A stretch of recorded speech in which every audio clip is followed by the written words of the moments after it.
हम लोग श्रीमद् भागवतम के तीसरे स्कंद के 21वें अध्याय के 18वें श्लोक को पढ़ रहे हैं। इसका लिंक आपको 16वें से पकड़ना होगा। देखिए 16 में कर्दम ऋषि भगवान को अनिमिषाय कह रहे हैं। अनिमिषाय मतलब जो सदा सतर्क रहते हैं, इनके पलक नहीं जो झपकती, अर्थात काल स्वरूप। तो कह रहे हैं क्योंकि मैं कामनाओं से हत हूँ, अर्थात भौतिक इच्छाओं से युक्त हूँ, इसलिए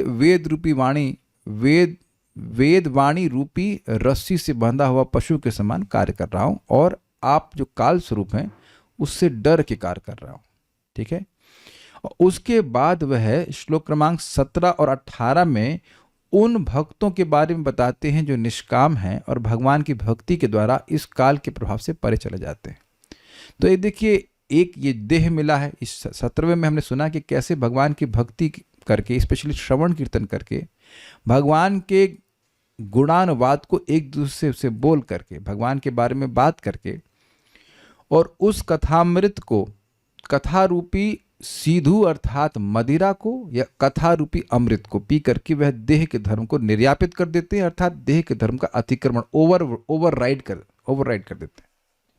अब यहाँ पे इस श्लोक क्रमांक 18 में वो बता रहे हैं कि कैसे शुद्ध भक्त काल के प्रभाव को भी पार कर जाते हैं। और देखिए यहाँ पर काल की तुलना एक चक्र से करी गई है। काल चक्र है, वो पूरी काल चक्र चलता है, सृष्टि होती, प्रलय होता है, फिर उसके बाद सृष्टि प्रलय होती, इस अर्थ पे। लेकिन मेरा फोकस इस उपमा को समझना नहीं रहेगा, मैं पहले ही बोल दे रहा हूँ, ज़्यादा प्रश्न नहीं कीजिएगा इसके ऊपर। ये इसका अक्ष ये है कि बहुत सिंपल है, कोई बहुत कॉम्प्लिकेटेड नहीं है, और इसीलिए मैंने कोई टीका भी नहीं रखी, प्रभुपाद समझा दिए अपने तात्पर्य में। My focus will not be on that point कि काल कैसे चक्र के रूप में, उधर हम ज़्यादा नहीं अपना समय बताएंगे।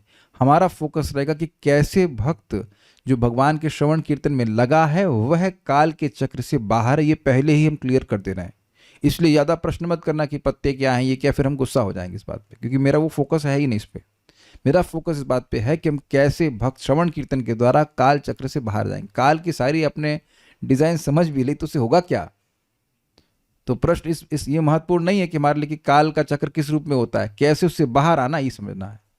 आप लोग क्या जानेंगे, जेल में अगर कोई चला जाए तो पूछेगा इसमें सलाखें कितनी हैं, इसमें ईंटें कितने लगे हैं ये अगर कोई वर्णन भी कर दे तो उससे कुछ होना तो है नहीं। अपना पॉइंट ये कि कैसे इस जेल से बाहर निकला जाए। तो ये हम पढ़ जरूर रहे हैं, लेकिन हमारा फोकस क्या रहेगा उस पर आप देख लीजिएगा। उस पर फोकस भी लास्ट, एक्चुअली बात भी वही बोली जा रही है कि भक्त कैसे काल चक्र से बाहर जाते हैं। बस थोड़ा काव्य रूप में बोल रहे हैं, काव्यात्मक शैली में बोल रहे हैं कि इसका चक्र है, धुरा है, पहिया है, ऐसा करके बताएंगे। तो उधर ज़्यादा परेशान होने की जरूरत नहीं। लेकिन एनीवेज आप समझ रहे हैं कि काल को एक चक्र के रूप में, एक पहिए के रूप में वर्णन कर रहे हैं, तो इसलिए उसके टांगे ये हैं, उसके धुरा ये है, सब बताएंगे। लेकिन मेन बात है कि उससे आप बाहर कैसे निकलोगे, उस चक्र से बाहर कैसे निकलोगे। तो मेरे पीछे बोलिए। नाते जराक्ष भ्रम, क्या बोलेगे जरा, अब बोलिए। नाते जराक्ष भ्रमिरायुरेषां त्रयोदशारं त्रिशतं षष्टि पर्व। हाँ, षष्टि है। नाते जराक्ष भ्रमिरायुरे, नहीं ऐसे नहीं जा रहा है, नाते कुछ श्लोक अलग चला गया ना। ये राक्ष के बाद थोड़ा स्पेस है। नाते जराक्ष भ्रमिरायुरेषां त्रयोदशारं त्रिशतं षष्टि पर्व। नाते जराक्ष भ्रमिरायुरेषां त्रयोदशारं त्रिशतं षष्टि पर्व। ऐसे कुछ आ रहा है, नाते जराक्षा भ्रमिरायुरेषां त्रयोदशारं त्रिशतं षष्टि पर्व। नाते जराक्ष भ्रमिरायुरेषां त्रयोदशारं त्रिशतं षष्टि पर्व। षण्यम्यनन्तश्छदियत्रिणाभिः करालस्रोतो जगदाच्छिद्य धाव। षण्यम्यनन्तच्छदियत्रिणाभिः करालस्रोतो जगदाच्छिद्य धावत्। ठीक है। शण्येम्यनन्तच्छदि यत्रिणाभिः करालस्रोतो जगदाच्छिद्य धाव। षण्येम्यनन्तच्छति यत्तृणाभिः करालस्रोतो जगदाच्छिद्य धावत्। बोलिए। न तेजराक्षभ्रमिरायुरेषां त्रयोदशारं त्रिशतं षष्टिपर्व। नातेजराक्षरभ्रमिरायुरेषां त्रयोदशारं त्रिशतं षष्टिपर्व। षण्येम्यनन्तच्छति यत्तृणाभिः करालस्रोतो जगदाच्छिद्य धावत्। शण्येम्यनन्तच्छदि यत्तृणाभिः करालस्रोतो जगदाच्छिद्य धावत्।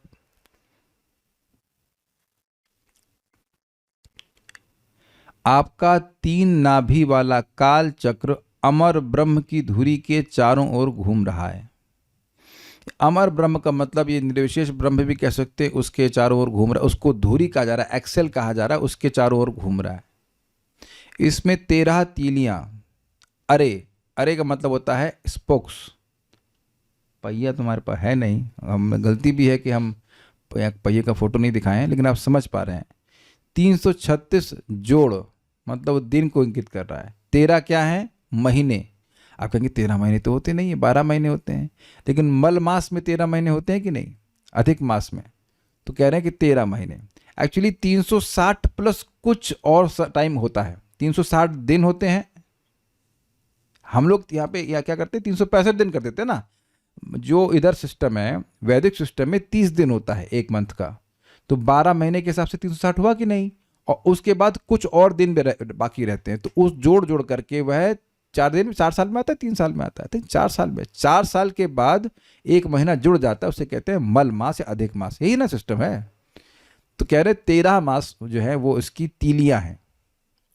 काल चक्र, उसकी जो तीली समझते हैं ना, तीली जो साइकिल में लगती है तीली, उसको तीलियां जो है वो 13 तीलियां हैं इसकी। वो 13 तीले क्या है? 13 महीने हो गए। 360 जोड़ अर्थात 360 दिन हो गए एक साल के। 6 परिधियां मतलब 6 ऋतुएं, और उस पर अनंत पत्तियां यानी पतर पिरोई हुई हैं। अनंत पत्तियां मतलब क्षण। अब कहेंगे एक साल में अनंत क्षण तो नहीं हो सकते। तो अब देखिए, मैं जो समझ पाया इस बात को कि 1 सेकंड हमारी सुविधा के लिए है, लेकिन उससे भी छोटी इकाई समय की है। अब हम थोड़ा मैथमेटिक्स पढ़ाते हैं। सपोज ये मेरा हाथ है, ये एक लाइन है यहां से लेकर यहां तक। वेद बात नहीं, इसमें कितने पॉइंट्स हैं? Let's see. माइक भी बताइए। चलिए ऐसे छोड़ दीजिए आप, इसको देखिए। ये लाइन दिख रही है आप लोगों को?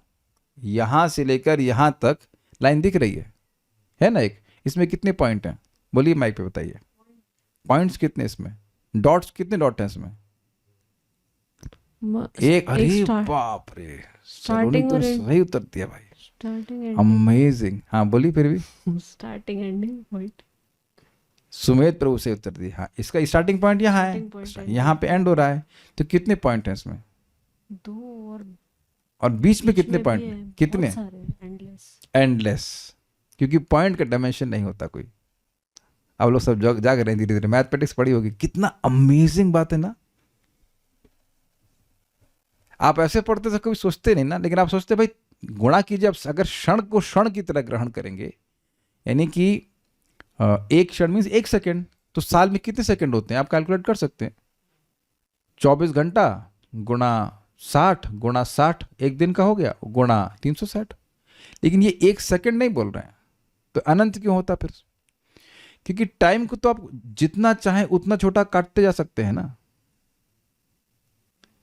टाइम का मेजरमेंट जितना छोटा चाहे उतना कर सकते हैं। जो लास्ट स्मॉलेस्ट टाइम का मेजरमेंट है वो ये है कि जितना समय सूर्य एक परमाणु को कवर करने में लगाता है, बहुत छोटा सा। तो उस दृष्टि से आप कह लीजिए कि बहुत ज्यादा छोटा जो काल का समय है, काल की परिधि है, उस तरह से जुड़ा हुआ एक साल है। मैं समझा पा रहा हूं आपको? याद आ रहा हो तो calculation of time from atom बताया गया था भागवतम में, इसी स्कंद में। तो पहले एटम को बताया गया कि एटम कितना बड़ा होता है। तो अब मान लीजिए एटम इतना बड़ा है, मान लीजिए इतना एटम बड़ा है, तो सूर्य को इस पॉइंट से इस पॉइंट तक जाने में जितना समय लगेगा उसको, क्या बोला था उसमें, परमाणु काल बोला था, ऐसे कुछ बोला था, वो स्मॉलेस्ट टाइम कहा था, तो वो बहुत छोटा है। तो ऐसे ऐसे कितने इतने समय एक साल में, उसका हिसाब किताब नहीं, तो अनंत का मतलब हम यही समझ पा रहे हैं कि बहुत सारे पॉइंट, बहुत सारे टाइम पॉइंट्स उसमें हैं। ये बात बोल रहा है। उसको पत्ती मतलब बोलेगी पत्तियां उसमें चढ़ी हुई हैं। अब पत्ती में तो हरी पत्तियां नहीं है, कोई पहिया और उसमें ऐसे पत्ती बना दीजिए, तो उस तरह से कह रहे हैं। बहुत बेसिकली बहुत सारे क्षण है, अगर ऐसा सिंपल बात समझते हैं, ऐसे समझ लीजिए है।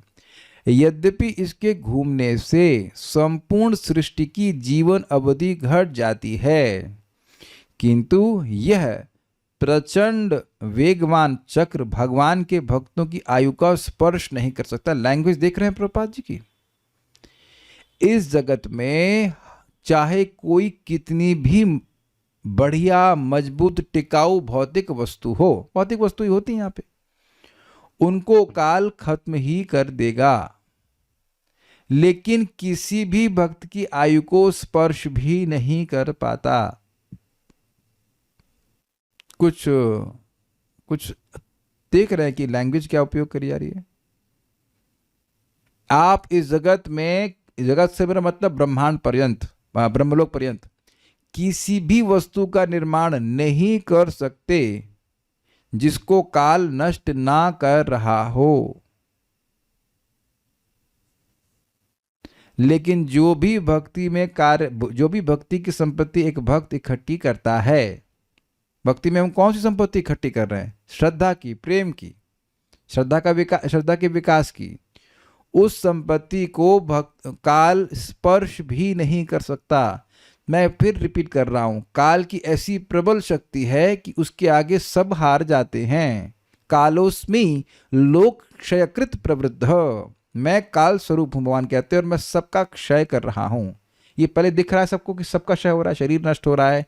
आप देखो, हम इस घर में आए थे तो सब अच्छा पेंट था, अब जगह जगह से वो उखड़ना शुरू हो गया। सबके घर में ऐसा ही हो रहा होगा, इज इट नॉट? हम तो मेंटेनेंस कर ही चुके हैं 14 साल मंदिर में, कि एक काम, यहाँ पेंट करो, उसका फिर पेंट करो, उसका फिर पेंट, यहाँ खत्म हो गया, इधर जितनी देर में इधर पेंट करके चलते तो उतने वहाँ खराब हो गया। This is how maintenance is, because इस जगत में हर चीज का क्षय हो रहा है एक्सेप्ट भक्ति का।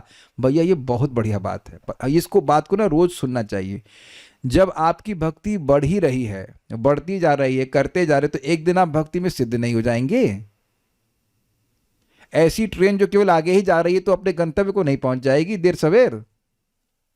अब ये बात, अब देखिए, भक्ति के तत्व को जो न समझेगा, तो एक भक्त, हम नाम तो नहीं रख रहे हैं, थोड़ा गुस्सा भी है और प्रेम से डांट रहे हैं, कह रहे हैं कि 1 साल के बाद हमारी भक्ति कमजोर हो गई है, जबकि निरंतर भक्ति की है 1 साल। अब ये बेवकूफ़ी बात, क्षमा कीजिएगा, ये बेवकूफ़ी बात है कि नहीं? ये भक्ति के तत्व को न समझने वाली बात है। आप पिग्गी बैंक समझते हो? पिग्गी बैंक, यू पिग, नहीं यार कुछ तो समझो यार, पिग्गी बैंक नहीं समझते? बच्चों का एक पिग्गी बैंक होता था। अच्छा, शरणा माता जी समझती हैं पिग्गी बैंक? बचपन में था, हाँ शी अंडरस्टैंड। हाँ, हुंडी समझते हैं, मंदिर के वक्त है ना, हुंडी। ठीक है, तो हुंडी में आप हर दिन 1 रुपया डालते रहेंगे और साल भर बाद आप कहेंगे कि कम हो गया। क्या लॉजिकल है ये? ऐसा होता है कभी? अगर कुछ को फोड़ ना दे तो तो अब आप यही तो कह रहे हैं, यहाँ पे काल सबकी हुंडियां फोड़ रहा है, लेकिन भक्ति की हुंडी को नहीं फोड़ सकता, नहीं फोड़ सकता। इसलिए भक्तों को, जो हम सब भक्त लोग थोड़ा विवेक प्राप्त कर लिए हैं, अपनी भक्ति की हुंडी में ड्रॉप बाय ड्रॉप डालना चाहिए। इसे भी अभी अच्युत गोविंद प्रभु भगवान को प्रणाम किए, ये कि हुंडी में गया, अरे सॉरी अच्युत, अरे आई एम सॉरी, गलत नहीं बोला, आयुष गोविंद, अच्युत ठीक है, नाम तो अच्छा था बड़ा नहीं, Ayush Govind, sorry I am sorry, मुख से निकल गया। फिर भी मैं अच्युत बोला ना भाई, ये मत करो यार, कैमरा मत हिला दो, ये गड़बड़ कर दिया, हमारी हुंडी डिस्टर्ब करी यार। सीधे सीधे करिए उसको, हाँ ओके। तो हम खाली ये बोल रहे हैं, यू प्लीज मेक श्योर कि आपकी इस हुंडी में, भक्ति की हुंडी में, हर दिन कुछ न कुछ ड्रॉप जाना चाहिए। हरे कृष्णा कृष्णा कृष्णा हरे हरे, हरे राम राम राम हरे हरे। गया आपके इसमें अकाउंट में। अब कहे नहीं निकाल दीजिए, खत्म कर दीजिए, नहीं, नहीं हो सकता, वहां से काल भी नहीं निकाल सकता। इसको बात हमको याद नहीं आ रहा है, मैं समझता हूँ माता देवकी का वक्तव्य है, भगवान विष्णु को कह रही हैं। महाराज कई बार उसे कोट करते हैं कि देखिए काल कैसा है, एक सर्प के समान। तो सर्प की एक टेंडेंसी है कि अगर पीछे लग जाए तो छोड़ता नहीं है, लेकिन उसी प्रकार से जो काल रूपी सर्प है, जीव जहां जाएगा उसके पीछे लगा रहेगा। भाई स्वर्ग पहुंच गए, 10,000 साल का काल, उसके बाद मारेगा डस, मर जाओ, और फिर और कहीं जाएगा तो वहां मारेगा डस, वहां मर जाओ।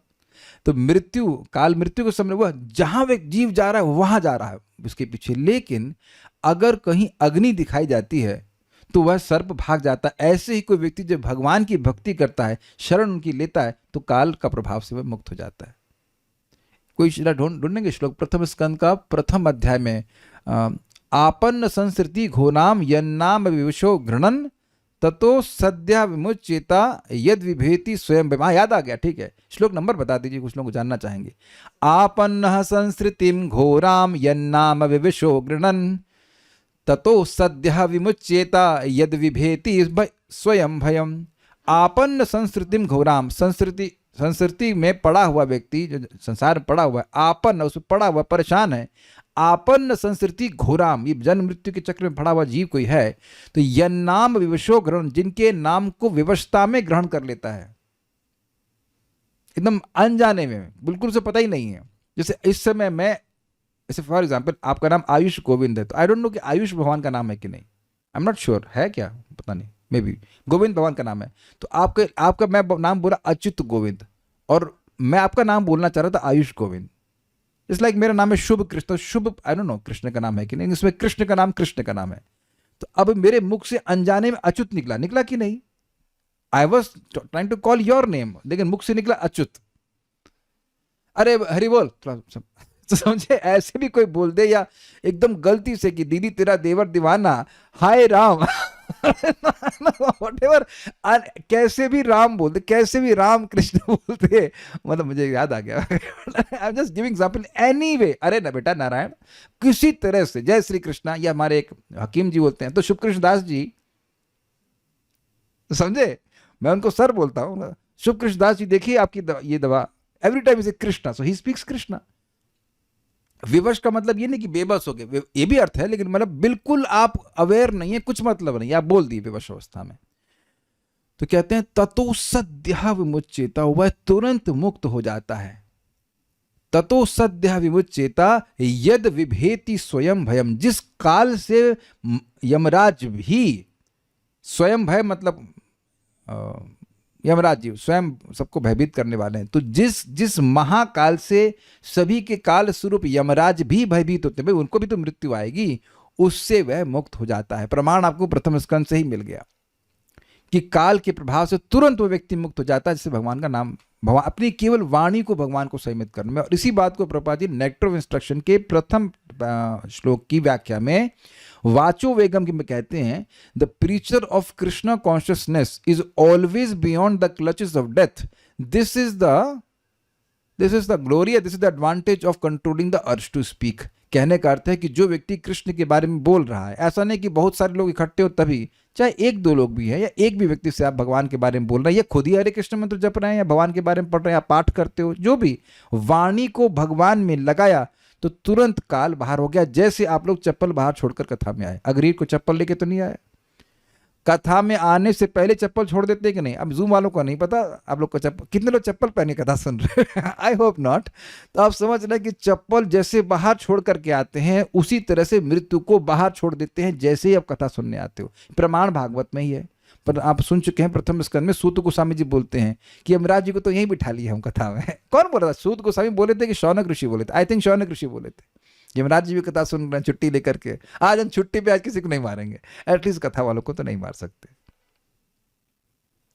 तो ये पॉइंट बहुत महत्वपूर्ण है, कितना प्रबल है भगवान की बात, भगवान की भक्ति। और इसी बात को 11वें स्कंद में कहा गया है, कोनुराजन इंद्रियवान मुकुंद चरणाम्बुजम न भजेत सर्वतः मृत्यु उपास्य मरोतमयी। कौन राजन हमको नहीं पता, वसुदेव जी हैं कि परीक्षित महाराज हमको नहीं पता, लेकिन जहां तक मुझे समझ आ रहा है परीक्षित महाराज को बोलने सुखदेव गोस्वामी, या नारद जी बोलने वसुदेव जी को, हमको नहीं पता, लेकिन पॉइंट समझ लीजिए कि हे राजन राजाओं, कोनुराजन इंद्रियवान, ऐसा कौन होगा जो मनुष्य की इंद्रियां प्राप्त किया हो, मुकुंद चरणाम्बुजम, और भगवान मुकुंद के चरण कमलों की न भजित, भजन नहीं करेगा।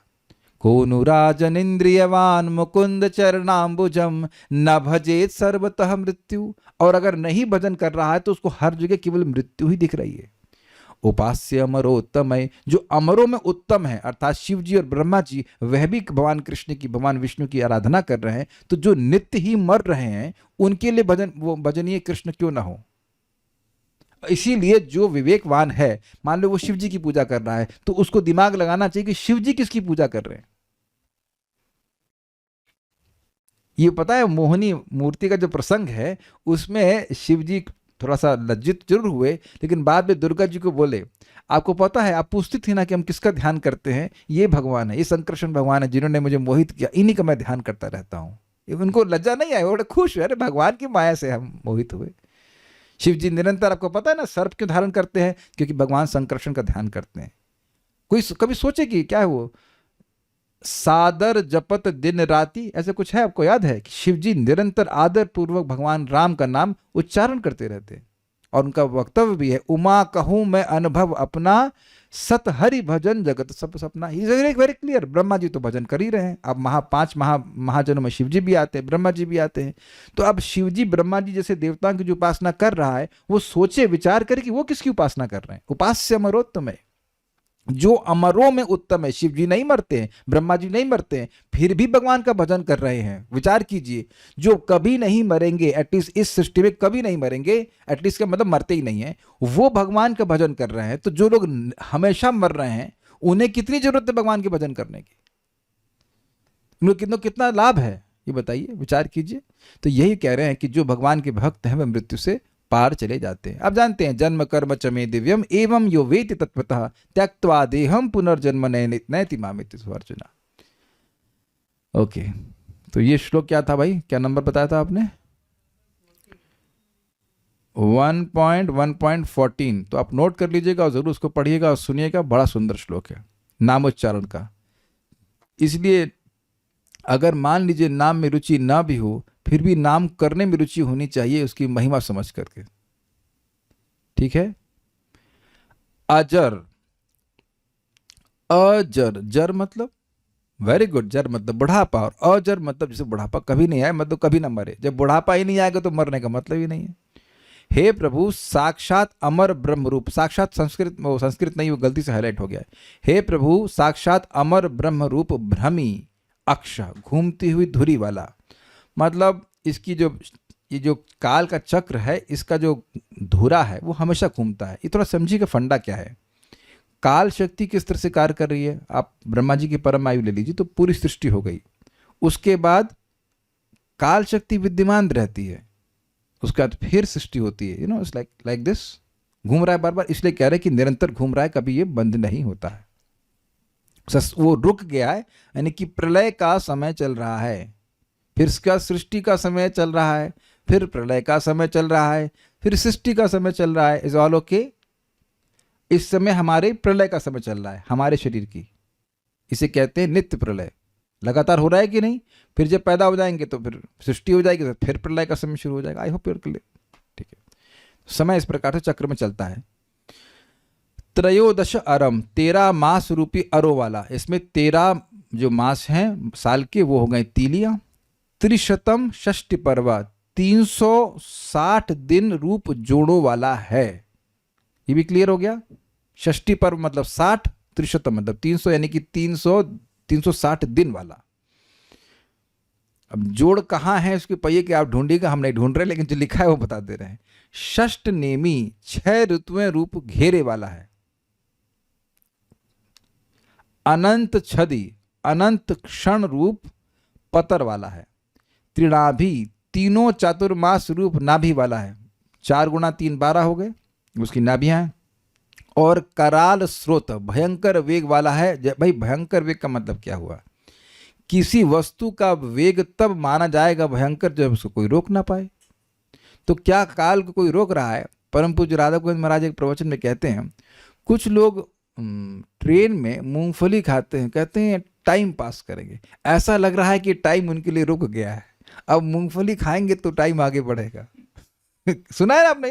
थोड़ा यार तो टाइम पास करने के लिए पत्ते खेल लेते हैं, टाइम पास करने के लिए मूंगफली खा लेते हैं, तो क्या टाइम रुक गया है? बेटा टाइम तो काट रहा है आपको, आपके जीवन को काट रहा है, टाइम कभी नहीं रुकता है। ओके। यत, जो काल चक्र है वह जगत आच्छिद्य, संसार के आयु का छेदन कर रहा है, आच्छिद्य छेदन कर रहा है, सबकी आयु को काट रहा है, काटता हुआ धावत अर्थात घूमता रहता है, चक्र घूमता रहता है। घूमने का मतलब डोलना नहीं है जगह जगह, घूमने का मतलब एक ही पॉइंट पे बार बार चलते रहना। किंतु ते एषाम आयु न, आपके इन भक्तों की आयु का नाश नहीं कर सकता है, मतलब जो निष्काम भक्त हैं उनकी आयु का नाश नहीं कर सकता, ये बात बोल रहे हैं, भगवान की भक्ति जो कर रहा है। ठीक है, अब हम लोग इसके तात्पर्य में जाते हैं। कोई टीका मैंने नहीं ली है क्योंकि प्रभुपाद जी ने दोनों टीका को अच्छे से कवर कर लिया है। काल द्वारा भक्तों की जीवन अवधि पर कोई प्रभाव नहीं पड़ता, भक्त बूढ़े नहीं होते। कितने लोग वोट देंगे? कितने लोग वोट देंगे कि भक्त बूढ़े नहीं होते हैं?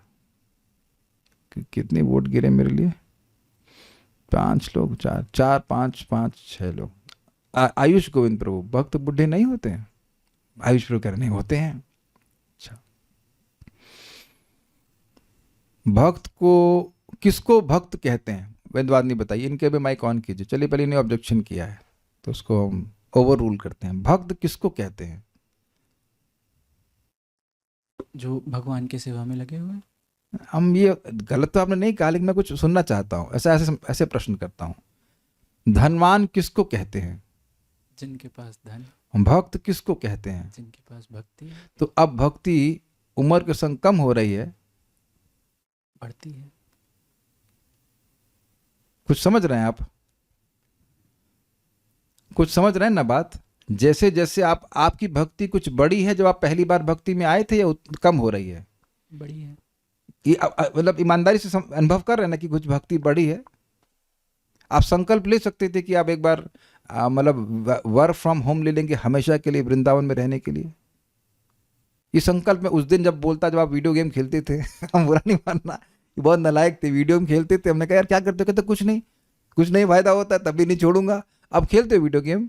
नहीं, बता दो माइक पे भाई, लोगों को विश्वास हो जाएगा कि कुछ अनर्थ नष्ट है। हाँ बोलो, बताओ, अभी भी खेल के आए? रात में वीडियो गेम खेलने के पैसे मिलते हैं आपको? नहीं खेलता हूँ। संकल्प तो आता होगा।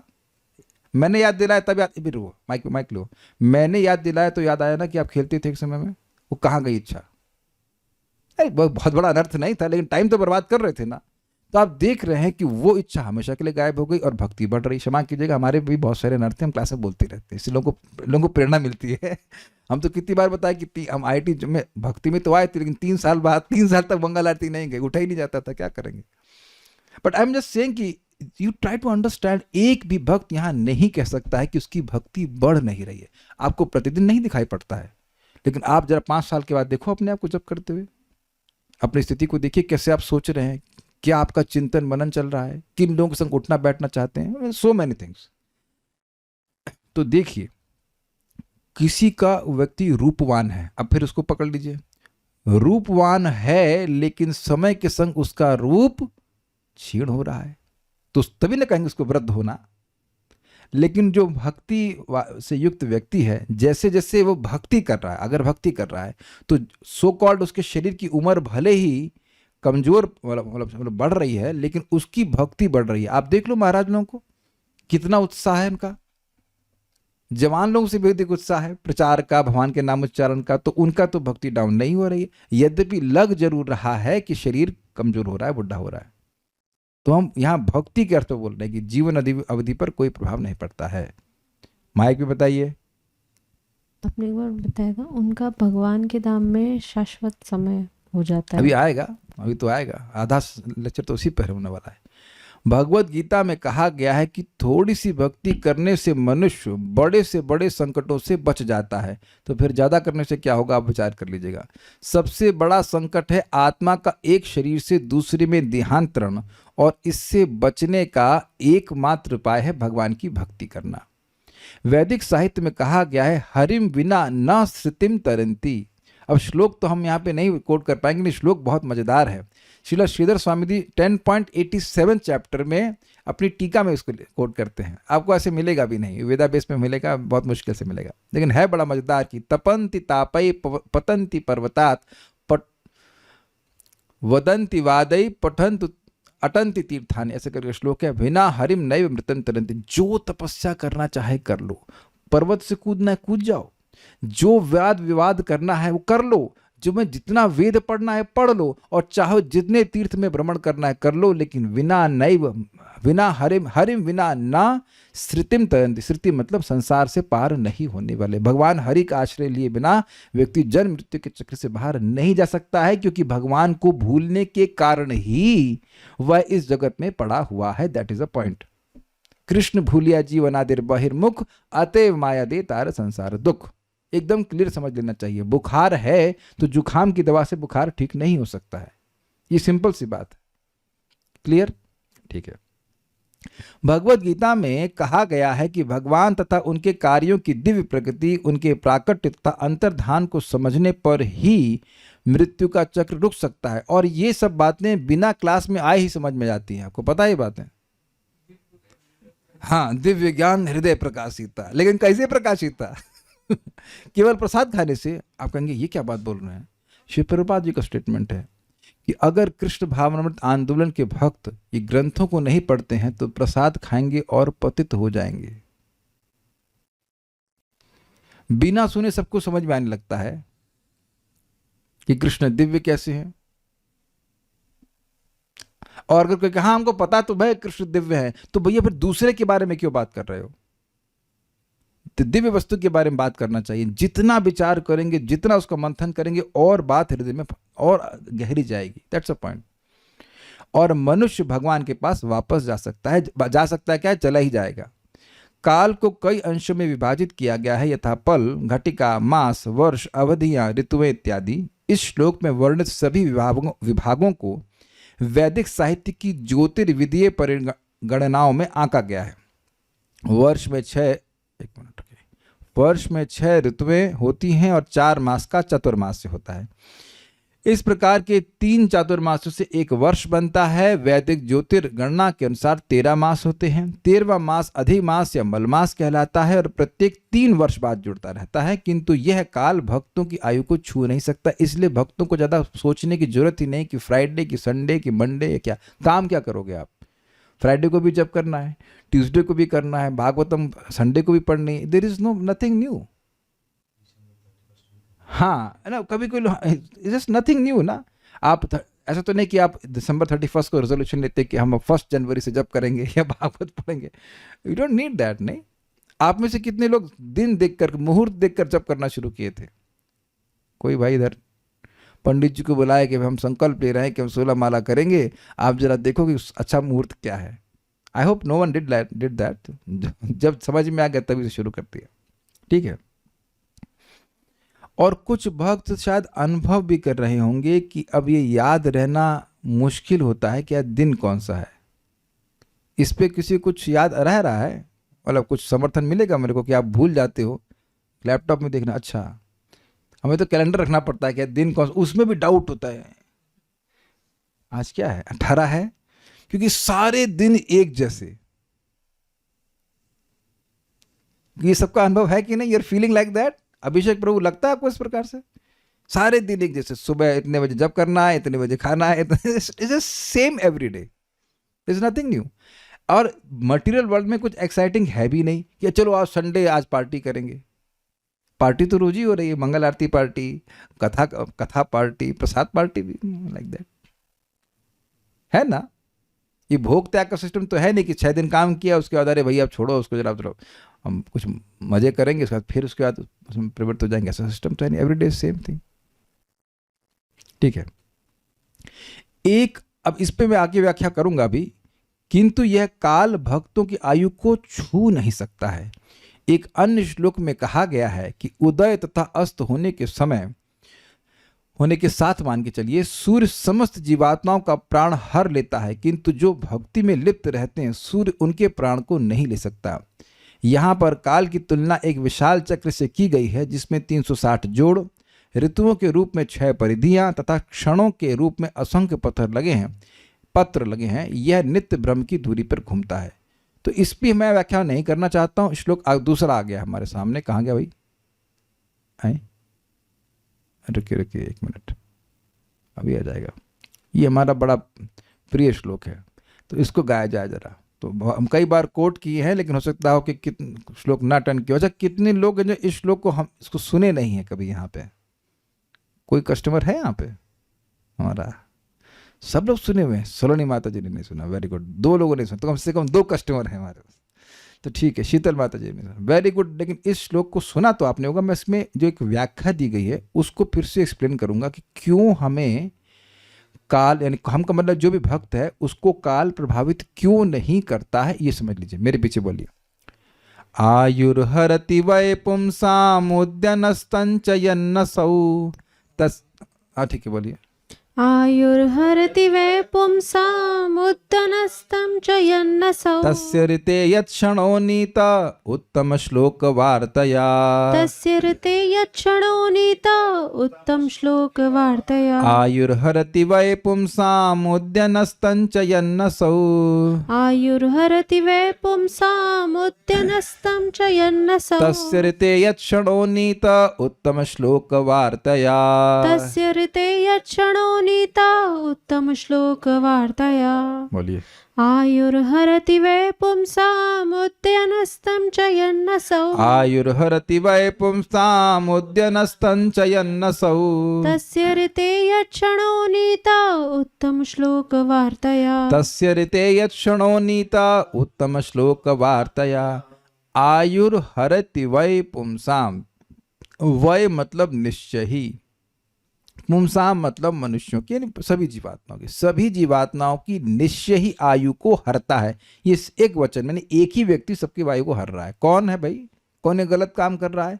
कह रहे हैं उद्यन अश्चंच यन्नसौ। असौ मतलब ये जो सूर्य देख रहे हैं आप, ये उदित हो रहा है और अस्त हो रहा है, इसलिए फोटो दिखा दिया मैंने आपको। मान लो कोई सूर्य को न जानता हो तो सूर्य, ये सूर्य काट रहा है, सूर्य उदित हो रहा है, अस्त हो रहा है, उदित हो रहा है, अस्त हो रहा है, और हमारी सबकी आयु को काट रहा है। Happy death day, there is no happy birthday.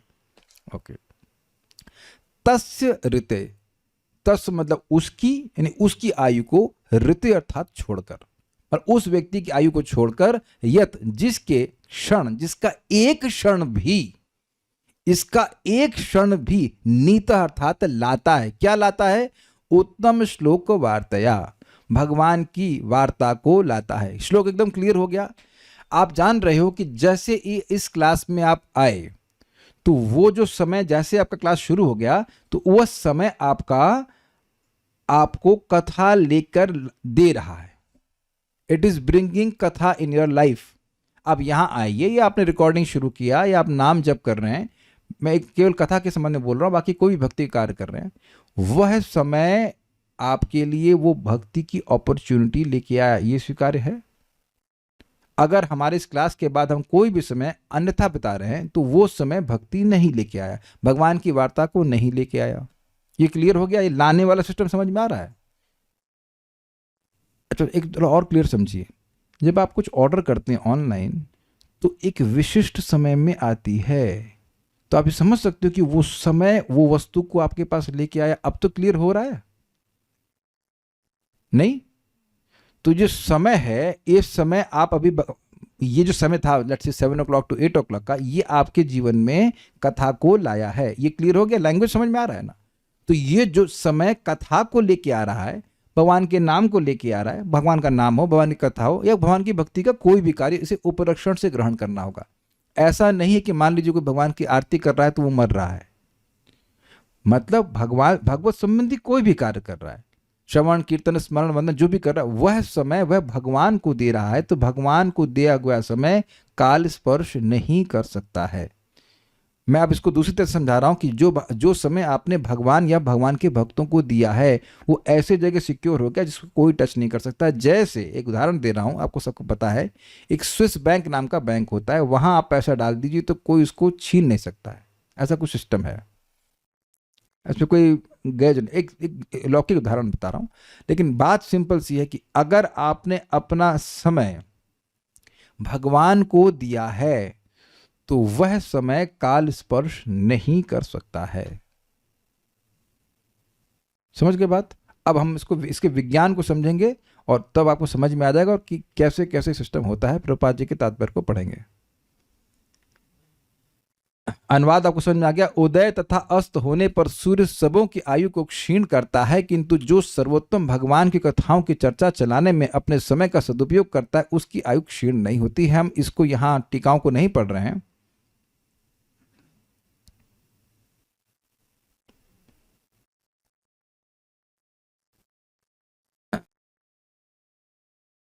उसमें समय लगेगा।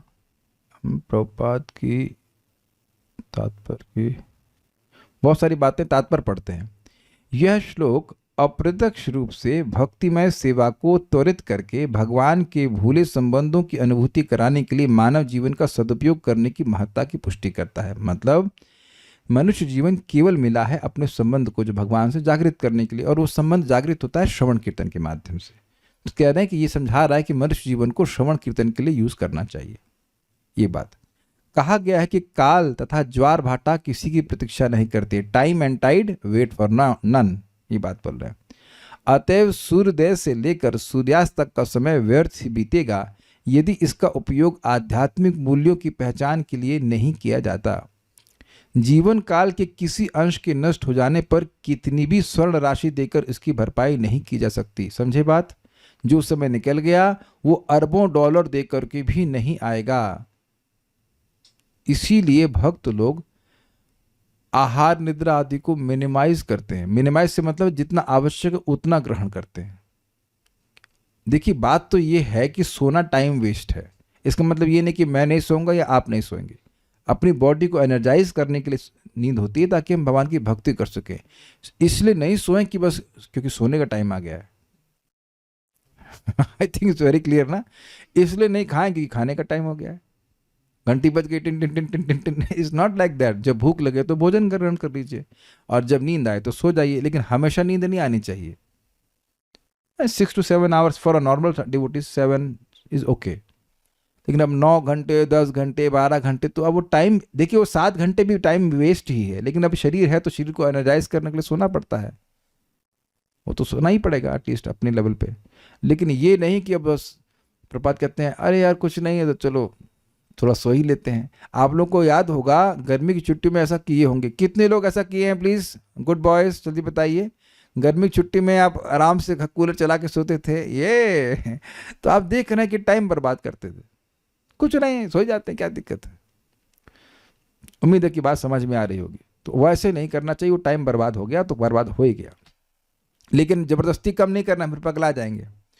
जीव को यह मनुष्य जीवन इसलिए प्रदान किया जाता है कि वे अपनी आध्यात्मिक पहचान एवं अपने सुख के स्थायी स्रोत को जान सके। महान श्री कृष्ण। जीव तो और वह भी मनुष्य सुख की तलाश में रहता है, क्योंकि सुख जीव की प्राकृतिक अवस्था है, किंतु वह भौतिक प्रवेश में व्यर्थ ही उसकी खोज करता है। कैसे करता है? आहार, निद्रा, भय और मैथुन। जीव स्वाभाविक दृष्टि से परम पूर्ण का आध्यात्मिक स्फुलिंग है और उसका सुख उसके आध्यात्मिक कार्यों से पूर्णता अनुभव गम्य है। जब वो भक्ति करेगा तभी सुखी होगा।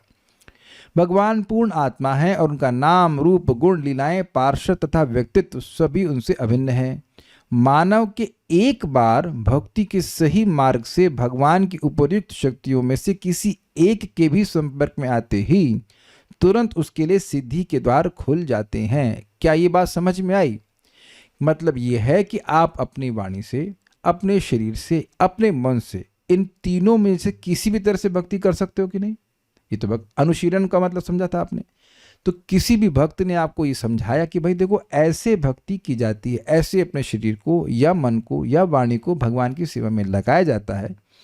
और किसी भी भक्ति के साधन से, श्रवण कीर्तन विष्णु स्मरण आदि किसी तरह से आपने लगाया है तो तुरंत ही मुक्त हो गए। प्रमाण इहा यस्य हरेर्दास्य कर्मणा मनसा गिरा निखिलासु अपि अवस्थासु जीवन मुक्त स उच्यते।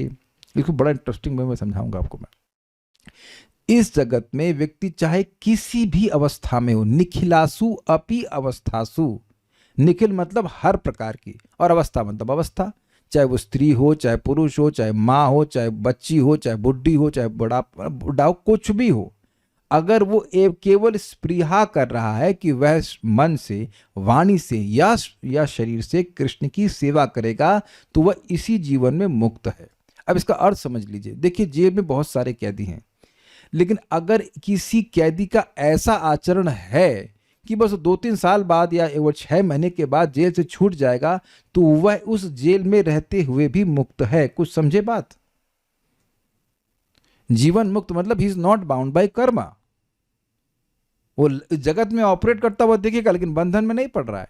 भाई आप प्रसाद ग्रहण कर रहे हो तो कोई कर्म बंधन नहीं लग रहा है ना। अभी हम लोग भगवान के बारे में बात कर रहे हैं तो कोई कर्म बंधन नहीं लग रहा है. We are becoming liberated more and more, more and more. एक तो बात ये ऐसे भी समझ सकते हैं एक्चुअली, और दूसरा अर्थ है कि भाई क्योंकि बंधन नहीं लग रहा है तो मुक्त अवस्था में है कि नहीं. कुछ समझा पाया मैं?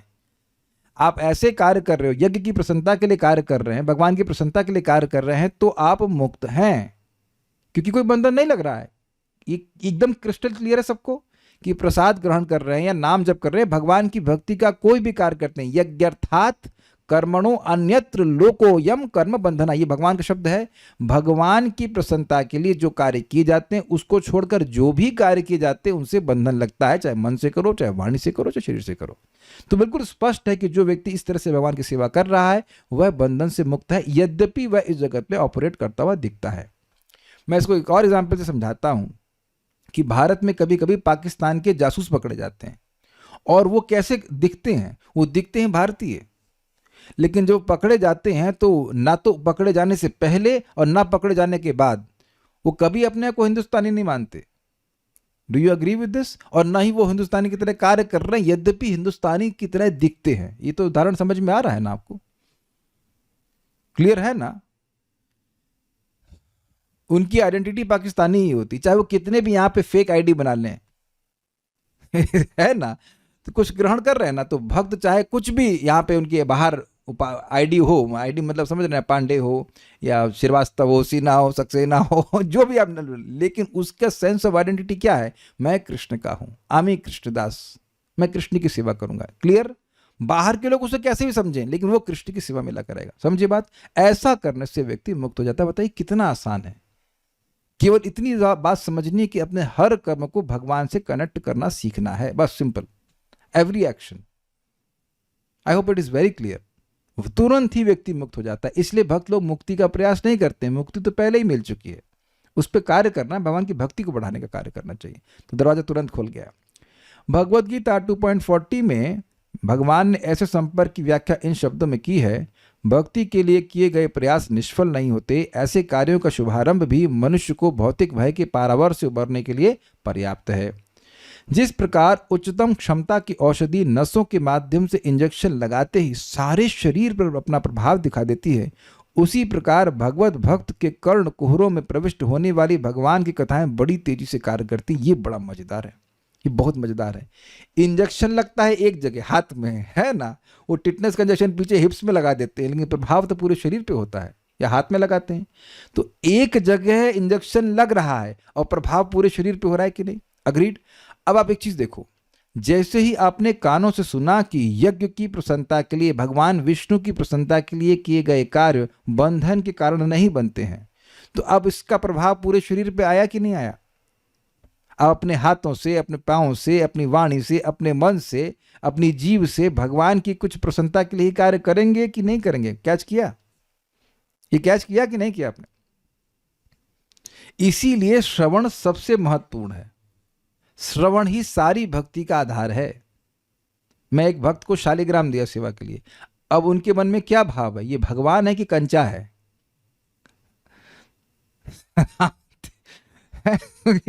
इतने सारे पत्थर यहां पड़े हुए हैं तो उनकी तो आप आराधना नहीं कर रहे हैं, कुछ ग्रहण कर रहे हैं ना. तो श्रवण से ही हो रहा है ना कि आप भगवान को एक्सेस कर पा रहे हो. आप देखो हमारे शालिग्राम जो है यहाँ पे सामने, मतलब जो प्रभु जी ने दिए हुए हैं 65 शालिग्राम है. तो अब हम भगवान मान कर की पूजा कर रहे हैं ना, नहीं तो ये पागलपन कहा जाएगा ना. क्यों भाई? आप लोग आके प्रणाम करें, पागल हो के ना, पागल है ना, प्रणाम कर रहे हैं तो ये पागलपन ही कहा जाएगा ना. लेकिन ये पागलपन नहीं है. हम शास्त्र से सुन करके, हमको भी नहीं अनुभव हो रहा है कि भगवान, लेकिन शास्त्र से विश्वास है कि भाई भगवान है, इसलिए भोग लगाते. नहीं तो अगर शास्त्र को हटा दीजिए, उसका श्रवण हटा दीजिए, तो आप भी पागल, मैं भी पागल. है ना? रोज सुबह स्नान करा रहे, it doesn't make any sense. लेकिन हम सुनते हैं कि भगवान शालिग्राम को स्नान कराते तो सारा जल गंगा जल के समान हो जाता है. यही ना? आपने सुना होगा महिमा. तो ये जो सुनेंगे तो करेंगे, वो सब सत्य है भाई, लेकिन सुनेंगे तब करेंगे. नहीं तो ना इंद्रियां लगेंगी कुछ, ना मन लगेगा, ना वाणी लगेगी, कुछ नहीं लगेगा. इसीलिए जो सुनता है वो करता है, जो नहीं सुनेगा वो नहीं करेगा. सीधी सी बात है. उम्मीद है कि बात समझ में आ गई. तो इंजेक्शन लगवाने रोज आ जाना चाहिए. कहाँ जा रहे हैं? वो जरा टिटनेस का इंजेक्शन जा रहे हैं, इन्फेक्शन ना हो जाए. तो एकदम फोटो बहुत क्लियर है। इंजेक्शन लगता है एक जगह, प्रभाव पूरे शरीर पर। कान से सुनते हैं तो सारी इंद्रियों को भगवान की सेवा में लगाने के लिए सारा हमारे जो इन्फेक्शन है अविद्या का वो नष्ट हो जाता है। दिव्य कथाओं का श्रवण द्वारा पान करने का अर्थ है पूर्ण अनुभूति। जिस तरह वृक्ष के किसी अंग में फल लगने का अर्थ है पूरे वृक्ष का फलित होना। ये मजेदार पॉइंट, लेकिन समझाएंगे, देखिए बड़ा मजेदार है। मान लीजिए कि कोई पेड़ है, अब उस पेड़ के एक शाखा पर फल आ गया तो उसे क्या कहेंगे? ये पेड़ सफल है कि विफल है? सफल है, चाहे एक भी आए, ठीक है। उसी तरह से अपने पूरे जीवन के समय को एक वृक्ष के रूप में समझिए, तो उसमें एक क्षण भी भगवान की कथा में आ गया तो आपका जीवन रूपी वृक्ष सफल है कि निष्फल है? अरे भाई जूम वाले भी कुछ बोलिए, भले मैं कुछ सुन ना पाऊं, बोलिए सफल कि निष्फल? सफल, गॉट इट? मजेदार है ना श्लोक ये, सफल। और आप केवल एक श्लोक, एक सेकंड नहीं लगा रहे हैं, आप प्रतिदिन लगा रहे हैं। अब आप देखिए कि ये सुना तो क्लास में आने की कुछ इच्छा होगी, शायद काफी संभावना ये है कि अगर क्लास में नहीं आएंगे तो एटलीस्ट ये घंटा सफल नहीं करने वाले, कुछ और करेंगे। ये अभी एटलीस्ट इस समय आप भाव स्तर पे नहीं है, को पता ही बात, आप भाव स्तर पे नहीं, अपने आप भक्ति नहीं करेंगे। ही मस्ट नो 19 हम लोग सभी लोग अभी अनर्थ निवृत्ति में झूल रहे हैं, उसी तालाब में सब तैर रहे हैं, सारी मछलियां उसी में है, निष्ठा पे भी कोई खुद नहीं पहुंचा है। एक भक्त बता रहे थे कि जब तक व्यक्ति रुचि के स्तर पर ना हो, you remain be very cautious to be in association of devotees and to keep on doing bhakti. नहीं तो एक घंटा बैठ के कुछ बहुत रेयर कहीं होता है कि कर पाए। तो खैर जो भी हो, तो सफल बनाइए अपने जीवन को। ये भी फोटो दिखा दी गई है, एक फल अनेक फल, एक फल तो भी सफल और अनेक फल तो बहुत सफल। समझ में आ गया? ये श्लोक हमको बहुत अच्छा लगता है। तो अपने जीवन को सफल बनाने का क्या तरीका है? हरे कृष्णा कृष्णा कृष्णा हरे हरे, हरे राम राम राम हरे हरे। ये नाम बोलिए और भागवतों को बोलिए, पढ़िए।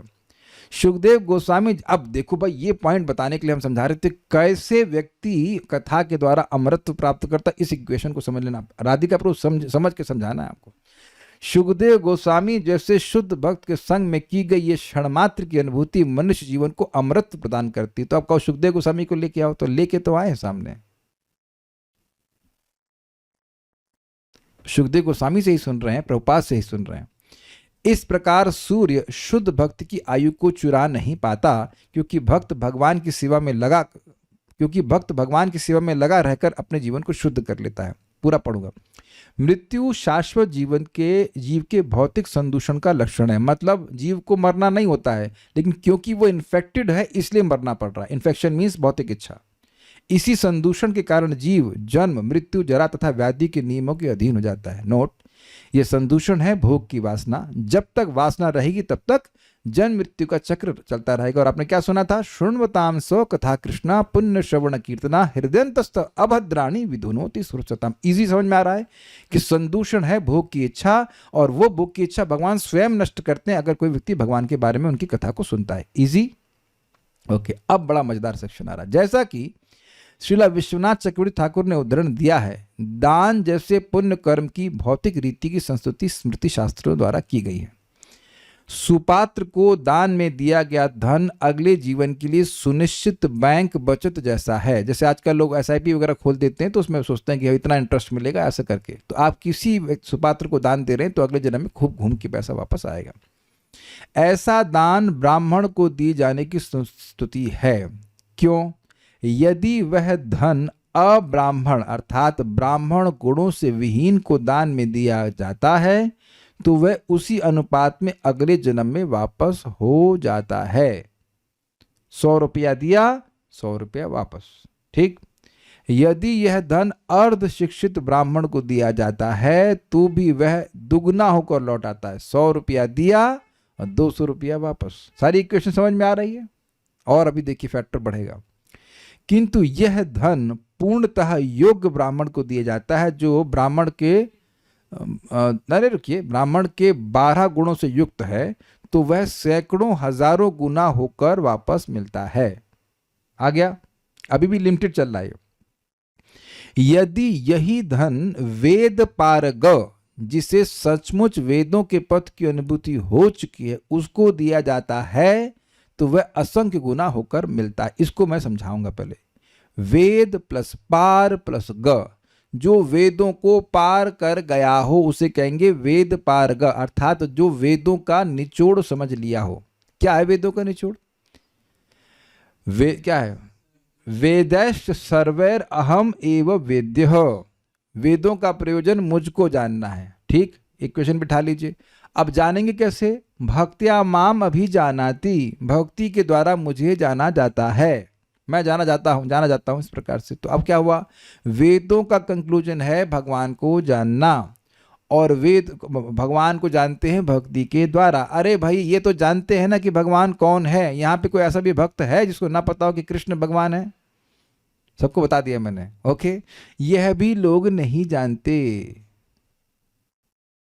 आपको ये हल्की लग रही होगी बात, लेकिन यह भी नहीं जानते। हमें तो जब भी ये बोलता हूं तो सन्यासी याद आ जाते हैं। कुंभ मेला में वो हल्ला कर रहा था, हमें उस सच्चिदानंद की प्राप्ति करनी, हमें उस सच्चिदानंद की प्राप्ति करनी। एक बार उसके मुख से नहीं निकला कि सच्चिदानंद कृष्ण की प्राप्ति करनी। इसको नहीं पता कि कृष्ण भगवान है। भाई साहब नहीं पता है, बिल्कुल नहीं पता है। आप जाके सर्वे कीजिएगा, कभी सोचिएगा, जरा सर्च कीजिए गूगल पे कि दुनिया में कितने लोगों को पता है कि कृष्ण भगवान है। Then you will be, I don't think Google also knows. उससे पूछिए गूगल को गॉड कौन है, नहीं बता पाएगा। तो लोग इतना भी नहीं लोगों को पता, बाप का नाम नहीं पता है, पर क्या बोलेंगे आगे। तो ये पढ़े जा रहे हैं लोग वेद, लेकिन या शास्त्र पढ़ रहे हैं, लेकिन को भगवान की जानकारी नहीं है। वो ये बोलते सब भगवान है। सब देख लेना, किसी पंडित को बोल दीजिए। आप भी तो पंडितों के संग थी ना, कर्मकांड में जो कुछ इन्वॉल्व थे, किसी को पता था भगवान कौन है? अरे मेरे को भी किसी को नहीं पता था। कितने लोगों को पता था कि भगवान कृष्ण है भक्ति में आने से पहले, इस्कॉन में आने से पहले? कोई तो हाथ खड़ा करो यार। एनीवे, तो देखिए यहां मैं दूर दूर तक देख रहा हूं, इधर हरिद्वार ने रुड़की तक देख रहा हूं, वहां तक तो कोई नहीं जान रहा। और उधर कहाँ, बेंगलोर में भी कोई नहीं जान रहा है। इधर गौरव प्रभु है कहाँ दिखे? हाँ, बेंगलोर तक मैं देख रहा हूं, वहां तक तो कोई नहीं जान रहा कि कृष्ण भगवान है। तो अब देख रहे कि दूर दूर तक होडल में और कहाँ कहाँ हम सब देख रहे, कोई नहीं जान रहा है कि कृष्ण भगवान है। और कोई एक दो अमेरिका से आगे होते तो वहां भी देख लीजिए, वहां तो किसी को नहीं पता भगवान कौन है। लोग झगड़ा कर रहे हैं अल्लाह और इसके ऊपर, लेकिन किसी को पता नहीं कि वो एक ही व्यक्ति की पूजा कर रहे हैं।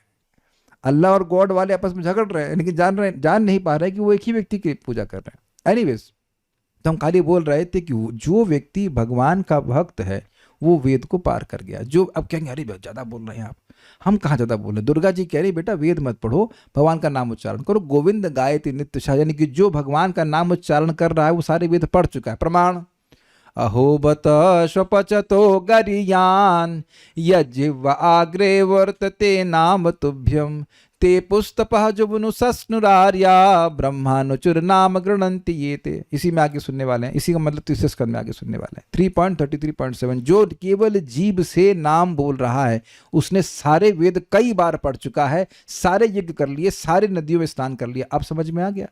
यानी एनी डिवोटी, लिख लीजिए अगर ना समझ में आ रहा, जिसको यह समझ में आ गया कि कृष्ण का नाम कृष्ण से अभिन्न है, कृष्ण भगवान है, कृष्ण मेरा प्रभु मोरा प्रभु त्राता जीव हो ही लग गया, इतना समझ में आ गया, इवन थ्योरी, तो वेद के कंक्लूजन को समझ गया।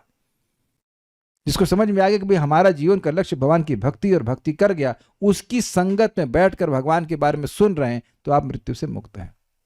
सीधी सीधी बात है। वैदिक ज्ञान का तो समझ में आ गया। अब ये जो समय, अब एक और बात समझ लीजिए, आपने शब्द सुना होगा ही, अपना समय देने के लिए धन्यवाद। सुना है आपने? आप लोगों ने अपना समय दिया, बहुत बहुत धन्यवाद। अग्रीड? तो अब इस सारी इक्वेशन को बिठा दीजिए। अपना समय किसी फालतू आदमी को देंगे तो बस आएगा, अपना समय किसी अर्ध शिक्षित ब्राह्मण को देंगे तो दुगना आएगा, अपना समय किसी अच्छे ब्राह्मण को देंगे तो बहुत समय आएगा। और अच्छा, अपना समय रूपी दान अगर किसी भक्त के संग बैठकर श्रवण कीर्तन में लगाएंगे तो कैसे आएगा? वो असंख्य रूप से आएगा। अब ये बताइए कि अनलिमिटेड टाइम कहाँ होता है? ये बता देंगे, जल्दी से बता देंगे, फटाफट जल्दी से बताओ बेटा, 1 सेकंड बताओ। भगवत धाम में। समझ में आ गया?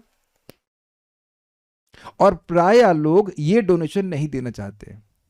जो लाइफ मेंबर है वो ये नहीं चाहते कि उन्हें कथा के लिए बुलाया जाए, वो चाहते हैं आए, कुछ पैसे लें और चले जाएं, बस उससे ज़्यादा डिस्टर्ब ना करें। वो भी बहुत अच्छा है उनके लिए, दैट्स वेरी गुड, बट सबसे बड़ा डोनेशन है समय का डोनेशन देना। हमसे कभी लोग पूछते हैं फीस है आपकी क्लास के? हाँ बहुत ज़्यादा फीस है, क्या आना पड़ेगा? सबसे ज़्यादा तो फीस यही है ना। बहुत बार लोग रजिस्टर कर लेते हैं ना, हाँ, हमको जब का लिंक दीजिए, हाँ ले लीजिए, और आता शायद पता नहीं कब, यार मेरे तिरुभाव के बाद आएंगे। अच्छा वो मर गए, अरे चलो तो सुनने चलते हैं, आज उनकी 13वीं है, चलो सुन ले कुछ क्लास। जस्ट अमेजिंग, आते ही नहीं है, आते ही नहीं है, काहे को लिए ticket, fear of missing out, FOMO, कि कुछ भी। तो ये बात थोड़ा समझने वाली होती है, भक्तों के संग बैठना चाहिए। अच्छा देखिए, एक बात ध्यान रखिएगा, जैसे मान लीजिए क्लास समाप्त हो गई, अब आप पाठ कर रहे हैं, कुछ जप कर रहे हैं, तो आप अपने आप को अपना समय दे रहे हैं। Does that make sense? Srila Sridhar Swami इस बात को कहते हैं कि शुद्ध भक्त अपनी संगति खुद अपने आप को देता है। मतलब वो भी देता है, ऐसा नहीं कि भक्तों की संगत नहीं करते हैं, लेकिन वो भी दे देता है। कोई नहीं मिला तो खुद ही जप कर रहा है, अपना भगवान के बारे में पढ़ रहा है, या कथा सुन रहा है, या भगवान की सेवा कर रहा है। सब लोग करते हैं ना इस प्रकार से, ये बात है। वैदिक ज्ञान का चरम लक्ष्य भगवान कृष्ण की अनुभूति है, जैसा कि भगवत गीता में कहा गया है, वेदेश सर्वेर अहम एव वेद्या। दान में जो भी धन दिया जाता है उसके लौटने की गारंटी है, चाहे उसका अनुपात जो भी हो। इसी प्रकार शुद्ध भक्त की संगति से भगवान की दिव्य कथाओं के श्रवण तथा कीर्तन में बिताया गया एक क्षण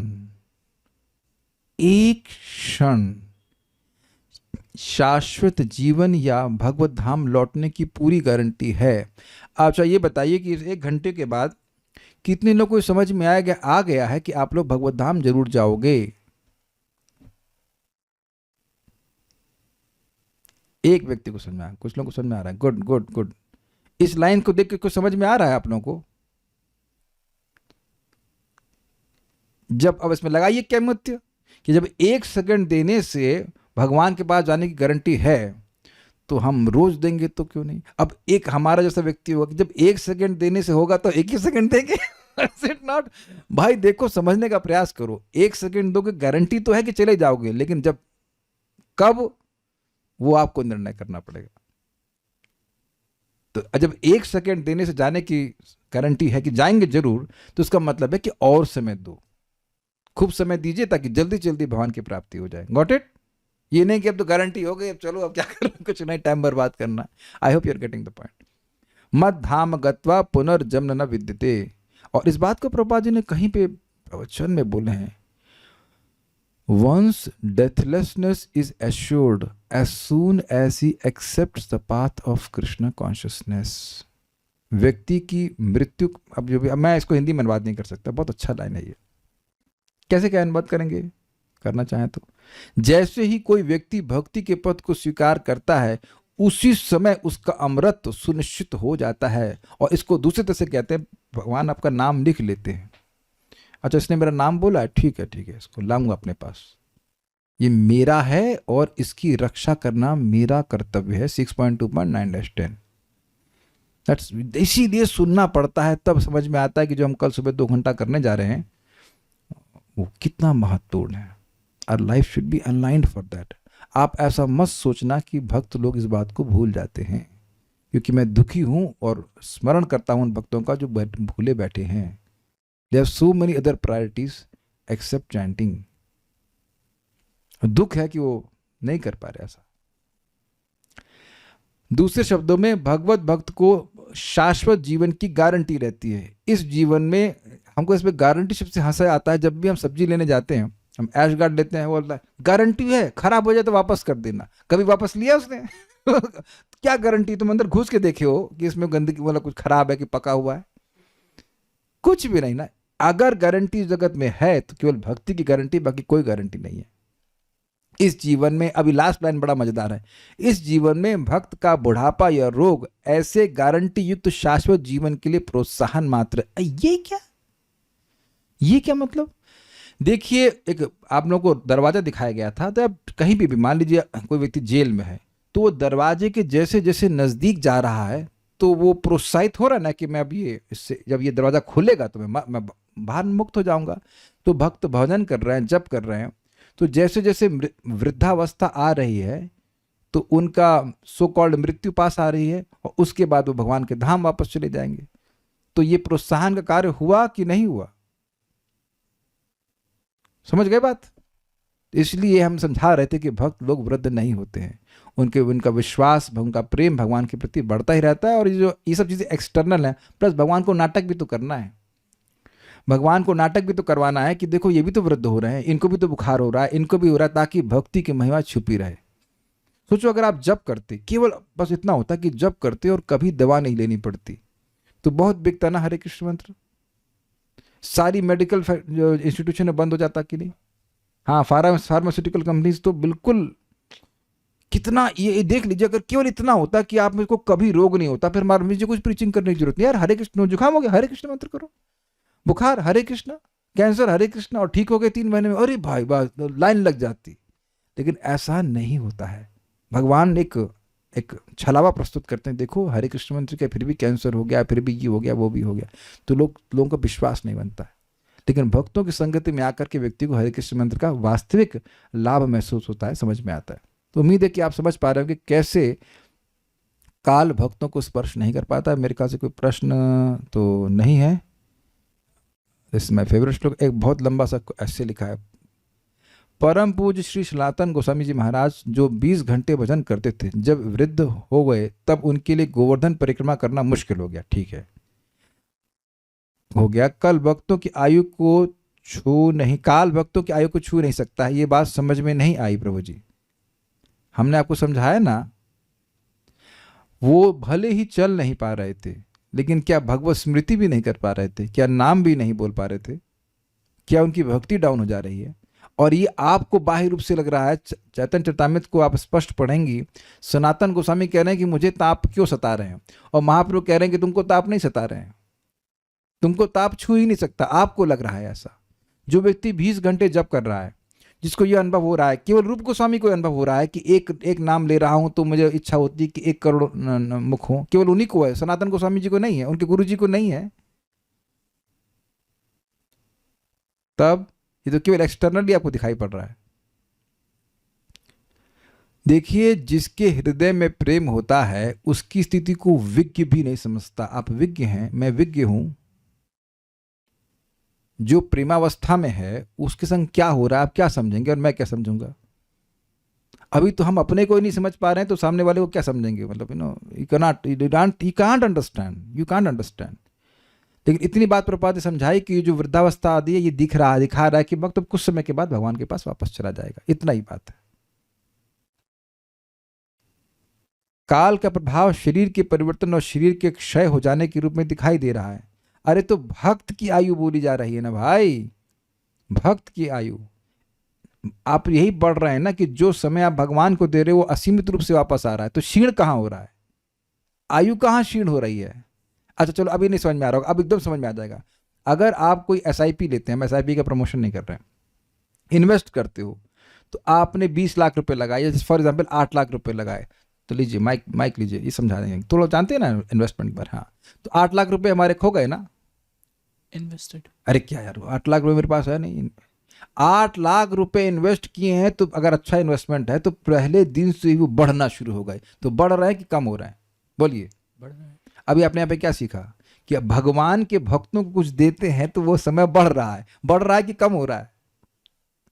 गौरव प्रभु, समझ में आ रहा है कुछ? आप तो जानते होंगे इन्वेस्टमेंट के बारे में, एकदम क्लियर है। बैंक में सब लोग इन्वेस्ट करते हैं, तो आप जानते हैं कि वो पैसा लग रहा है कि आपके पास नहीं है, लेकिन पैसा तो बढ़ रहा है ना। तो आप बताइए कि पैसा बढ़ रहा है, आपकी दृष्टि से तो पैसा कम हो रहा है ना।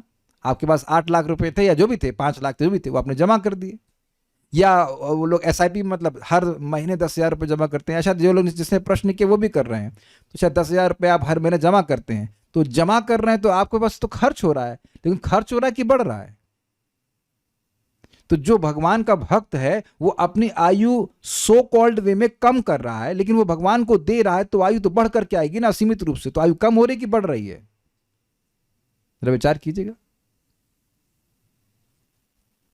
भागवतम के आयुर्हरति व्यय पुंसाम श्लोक से सभी समझ नहीं आ रहा है। समय के साथ भक्ति इंक्रीज हो रही है, ये वाली बात समझ में आ गई। तो और क्या समझना है? अच्छा, अब समझ में आ गया। हाँ, तो ठीक है, गुड, थैंक यू। जिस भक्त को ये बात समझ में आ गई है, मैं निवेदन करता हूं एक फीस दीजिएगा कि जीवन भर इस समझावट को रखिएगा अपने हृदय में, और वो जीवन केवल कल तक का है। कल तक याद रखना है आपको। 16 राउंड्स कर देना, इतनी मेरी फीस है, सुबह सुबह ब्रेकफास्ट के पहले कर देना, तो समझ में आ जाएगा कि हाँ भाई, आपको समझ में आ गया। You give your this donation to Krishna in the right in the morning कि कर लीजिए, उसके बाद बाकी जो काम करना करिए. This will assure you that you're going back to Krishna. Surely. So we'll stop here. Thank you so much for giving your time. अपना समय देने के लिए बहुत बहुत धन्यवाद. Thank you so much. Srila Prabhupada की जय, श्रीमद् भागवतम की जय, निताय गौर प्रेमानंदे.